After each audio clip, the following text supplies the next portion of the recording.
السلام علیکم دوستو، ٹرو سٹوری چینل میں خوش آمدید۔ حضرت نوح علیہ السلام کا مکمل واقعہ۔ قرآن مجید میں بہت سی آیات میں حضرت نوح علیہ السلام کے بارے میں بیان کیا گیا ہے، اور مجموعی طور پر قرآن کی 29 سورتوں میں اس عظیم پیغمبر کے بارے میں گفتگو ہوئی ہے۔ ان کا نام 43 مرتبہ قرآن کریم میں آیا ہے۔ مورخین و مفسرین نے لکھا ہے کہ نوح علیہ السلام کا نام عبد الغفار یا عبد الملک یا عبداللہ علی تھا، اور نوح کا لقب انہیں اس لیے دیا گیا ہے کیونکہ وہ سالہ سال اپنے اوپر یا اپنی قوم پر نوحہ وغیرہ کرتے تھے۔ آپ کے والد کا نام لمک یا لامک تھا۔ نوح علیہ السلام اللہ تعالیٰ کے پیغمبر تھے۔ آپ نے تقریباً 950 سال تک لوگوں کو اللہ کی طرف بلایا، مگر آپ کی قوم کا جواب یہ تھا کہ آپ بھی ہماری طرح عام آدمی ہیں۔ اگر اللہ کسی کو بطور رسول بھیجتا تو وہ فرشتہ ہوتا۔ صرف 80 لوگوں نے ان کا دین قبول کیا۔ نوح علیہ السلام تمام رسولوں میں سب سے پہلے رسول تھے جنہیں زمین پر مبعوث کیا گیا تھا۔ نوح علیہ السلام نے ان کے عذاب کی بد دعا فرمائی، جس کے نتیجے میں ان پر سیلاب کا عذاب نازل ہوا۔ اللہ تعالیٰ نے آپ کی قوم پر عذاب بھیجا اور آپ کو ایک کشتی بنانے اور اس میں اہل ایمان کو اور ہر چرند پرند کے ایک جوڑے کو رکھنے کو کہا۔ تب طوفان کی شکل میں عذاب آیا اور سب لوگ سوائے ان کے جو حضرت نوح کی بنائی ہوئی کشتی میں سوار تھے ہلاک ہو گئے۔ حالات زندگی۔ آدم علیہ السلام کے دنیا میں آنے کے بعد ان کی اولاد دنیا میں خوب پلی پھولی، لیکن ایک مدت گزر جانے کے بعد وہ لوگ خدا کو بھول چکے تھے، اور ایک خدا کی بجائے انہوں نے مٹی اور پتھر کے کئی خدا بنا لیے تھے۔ نہ صرف ان کی عبادت گاہیں بتوں سے اٹھی بڑھی تھی، بلکہ ہر گھر میں بت رکھے ہوئے تھے جن کی وہ پوجا کیا کرتے اور ان سے مرادیں مانگا کرتے تھے۔ نوح علیہ السلام نے اپنی قوم کو اللہ تعالیٰ کے احسانات جتلا کر سیدھے راستے پر چلنے کی تلقین کی اور اس بری راہ سے منع فرمایا۔ ان لوگوں نے حضرت نوح علیہ السلام کا مذاق اڑایا اور کہا، بھلا یہ بتاؤ کہ تم نبی کیسے بن گئے؟ تم تو ہمارے جیسے گوشت پوست کے بنے ہوئے ہو اور ہم میں ہی پیدا ہوئے، تو تم میں ایسی کون سی چیز ہے جس سے ہم تمہیں نبی سمجھیں؟ اور اگر خدا کو نبی ہی بھیجنا تھا تو وہ کسی فرشتے کو نبی بنا کر بھیج دیتا۔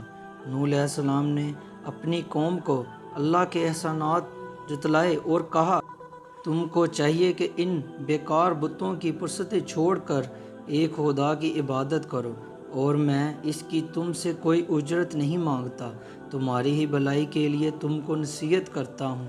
نوح علیہ السلام نے کوئی 950 سال تک اپنی قوم میں وعظ و تبلیغ کی اور کوشش کی کہ وہ خدائے واحد کے سچے پرستار بن جائیں، مگر ان پر کوئی اثر نہ ہوا، بلکہ حضرت نوح علیہ السلام وعظ فرماتے تو ان کو مذاق مستی میں اڑاتے، کانوں میں انگلیاں ٹھونس لیتے تاکہ ان کی آواز کانوں میں نہ پہنچ جائے۔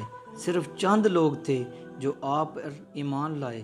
قوم کی یہ سرکشی اور نافرمانی دیکھ کر نوح علیہ السلام نے اپنے رب کو پکارا کہ اے اللہ، میں اس قوم سے تنگ آ گیا ہوں، اب تو ہی ان سے بدلہ لے۔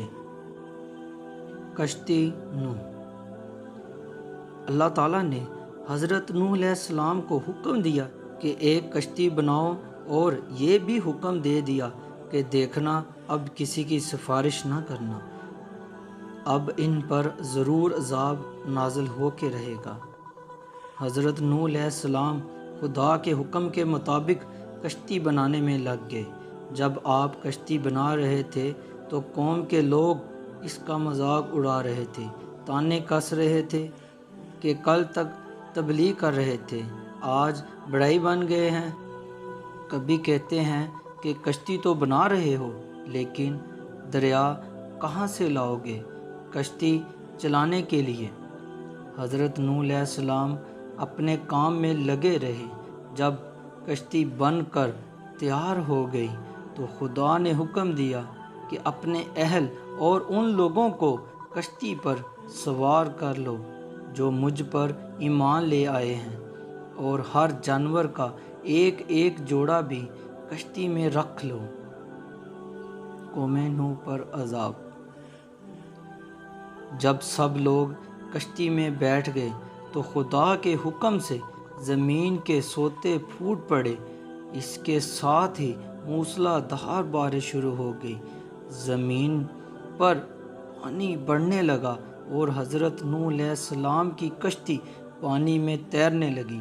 پانی بڑھا تو حضرت نوح علیہ السلام نے دیکھا کہ ان کا بیٹا جس کا نام کنعان تھا پانی میں ڈوبنے لگا ہے۔ آپ نے اسے آواز دی کہ اب بھی آ جاؤ تاکہ خدا کے عذاب سے بچ سکو، مگر اس نے جواب دیا آپ جائیں، میں کسی پہاڑ کی چوٹی پر چڑھ کر اپنی جان بچا لوں گا۔ پانی تھا کہ تھمنے کا نام ہی نہ لیتا تھا۔ دنیا کے نافرمان اور سرکش لوگ اس سیلاب میں فنا کی گاٹھ اتر گئے، اور حضرت نوح علیہ السلام کی کشتی جو دی پہاڑ کی چوٹی پر جا کر ٹھہر گئی۔ اب خدا کے حکم سے سیلاب تھم گیا اور زمین نے سارا پانی اپنے اندر جذب کر لیا۔ اب خدا نے حضرت نوح علیہ السلام کو حکم دیا کہ کشتی سے اتر جاؤ، تجھ پر اور وہ لوگ جو تجھ پر ایمان لائے ہیں ان پر ہماری رحمتیں برکتیں نازل ہوں گی، چونکہ اس طوفان میں دنیا کے تمام لوگ ہی فنا ہو گئے تھے، صرف چند لوگ ہی زندہ بچے تھے۔ اس لیے حضرت نوح علیہ السلام کو آدم ثانی بھی کہا جاتا ہے۔ انہی کی اولاد اس وقت دنیا میں آباد ہے۔ نوح علیہ السلام کی اولاد۔ نوح علیہ السلام کے 3 بیٹے طوفان میں بچ گئے تھے کیونکہ وہ مسلمان تھے۔ حام، سام، یافس۔ مورخین کا نظریہ ہے کہ کردہ زمین کی اس وقت کی تمام نسلیں انسان کی باز گشت انہی تینوں فرزندوں کی طرف ہیں۔ ایک گروہ حامی نسل ہے جو افریقہ کے علاقے میں رہتے ہیں، دوسرا گروہ سامی نسل کو چین میں آباد سمجھتے ہیں۔ مزار نوح۔ آذربائیجان میں موجود ایک مزار ہے جس کے متعلق آذربائیجان میں مشہور ہے کہ یہ حضرت نوح کی قبر مبارک ہے۔ اگرچہ قبر نوح کے مقام کے متعلق کئی روایتیں ہیں۔ طوفان نوح تمام کرۂ ارض پر آیا تھا، یہ خاص خطے پر۔ قدیم ماہرین فلکیات کے مطابق یہ طوفان تمام کرۂ ارض پر نہیں آیا تھا بلکہ ایک خاص خطے تک محدود تھا، جبکہ بعض اہل علم کے نزدیک یہ تمام کرۂ ارض پر حاوی تھا۔ زمین پر ایسے متعدد طوفان آئے جن میں سے یہ ایک تھا۔ عرب جہاں قوم نوح آباد تھی، اس سرزمین کے علاوہ بھی بہت سے مقامات میں بلند پہاڑوں پر ایسے حیوانات کے ڈھانچے اور ہڈیاں بکثرت پائی گئی ہیں جن سے متعلق علم طبقات الارض یہ کہتے ہیں کہ یہ صرف پانی میں ہی زندہ رہ سکتے ہیں۔ ان بات کو دیکھتے ہوئے اہل تحقیق کی یہ رائے ہے کہ طوفان تمام کرۂ ارض پر آیا تھا۔ جودی پہاڑ۔ قرآن کریم کے مطابق کشتی نوح جودی پہاڑ پر آ کر ٹھہری تھی۔ جودی پہاڑ مشرقی ترکی میں واقع برف سے ڈھکی ایک چوٹی ہے۔ آرمینیا کی سرحد سے